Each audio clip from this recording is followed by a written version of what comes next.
আগামী 3রা মে শুরু যাচ্ছে বাংলাদেশ বনাম জিম্বাবুয়ের মধ্যকার 5 ম্যাচের টি-20 সিরিজ। জিম্বাবুয়ের বিপক্ষে সিরিজকে সামনে রেখে 17 সদস্যের প্রাথমিক স্কোয়াড প্রকাশ করেছেন প্রধান নির্বাচক গাজী আশরাফ লিপু। প্রাথমিক স্কোয়াডে জায়গা হয়নি বিশ্বসেরা অলরাউন্ডার সাকিব আল হাসান এবং কাটার মাস্টার মোস্তাফিজুর রহমানের।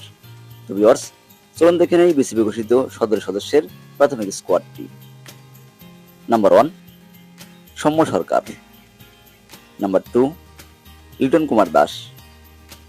Number 3 Najmul Hossain Shanto. Number 4 Towhid Hridoy. Number 5 Mahmudullah Riyad.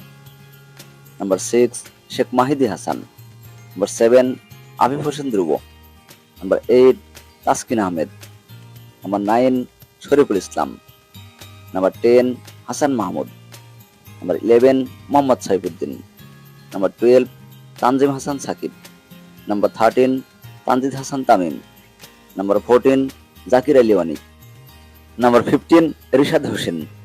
Number 16 Parvez Emon. and number 17 Tanvir Islam.